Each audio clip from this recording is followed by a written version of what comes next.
বৃহস্পতিবার মা লক্ষ্মীর বার।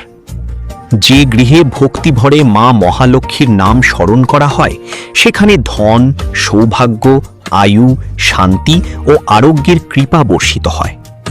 মা লক্ষ্মী শুধু সম্পদের দেবী নন, তিনি সুখ, সমৃদ্ধি ও পবিত্রতার প্রতীক। মা মহালক্ষ্মীর 12টি পবিত্র নাম: 1. মহালক্ষ্মী, 2.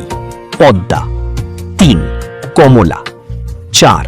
বিষ্ণুপ্রিয়া, 5. হরিপ্রিয়া, 6. ইন্দিরা, 7. পদ্মালয়া, 8. শ্রী, 9. রমা, 10. লোকমাতা, 11. ক্ষীরোদতনয়া, 12. নারায়ণী।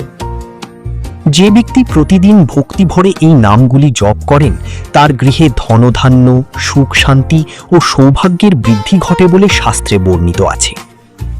মা মহালক্ষ্মীর শক্তিশালী মন্ত্র ওং শ্রীং মহালক্ষায় নমঃ। এই মন্ত্র 108 বার জপ করলে মন শান্ত হয় এবং সংসারে শুভ শক্তির প্রবাহ বাড়ে বলে বিশ্বাস করা হয়। আরও একটি জনপ্রিয় লক্ষ্মী মন্ত্র নমস্তেস্তু মহামায়ে শ্রীপীঠে সুরপূজিতে শঙ্খচক্র গদাহস্তে মহালক্ষ্মী নমস্তুতে। বৃহস্পতিবারের কিছু শুভ টোটকা: সকালবেলা ঘর পরিষ্কার করে প্রদীপ জ্বালান। মা লক্ষ্মীকে পদ্মফুল বা সাদা ফুল অর্পণ করুন। সন্ধ্যায় ঘিয়ের প্রদীপ জ্বালালে শুভ ফল পাওয়া যায়। বাড়ির উত্তর পূর্ব দিক পরিষ্কার রাখুন।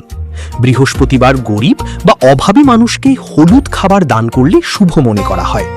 তুলসী গাছে জল দিয়ে ওম নারায়ণায় নমঃ জপ করুন। লক্ষ্মী পূজার সময় শঙ্খ বাজানো শুভ বলে মানা হয়। অশান্তি, রাগ ও অপবিত্র ভাষা থেকে দূরে থাকুন। ভক্তিভরে প্রার্থনা: হে মা মহালক্ষ্মী, আমাদের ঘরকে সুখ, শান্তি, স্বাস্থ্য ও সমৃদ্ধিতে পূর্ণ করো। অহংকার দূর করে ভক্তি ও সৎপথে চলার শক্তি দাও। জয় মা মহালক্ষ্মী। মনে রাখবেন, মা লক্ষ্মী শান্তির প্রতীক। মাকে শুধু আটকানো যায় শান্তি, ভক্তি দিয়ে। তাই ঘরের লক্ষ্মীকে অবহেলা করে মা লক্ষ্মীর পূজা করলে মা তাতে সন্তুষ্ট নয়, আরও রুষ্ট হন। তাই ঘরের লক্ষ্মী হোক সে আপনার মা, স্ত্রী, বোন অথবা কন্যা অথবা বাইরের কোনো নারী, সবাইকে উপযুক্ত সম্মান, ভালোবাসা, স্নেহ, যার যেটা প্রাপ্য তাকে সেইটা দেবেন।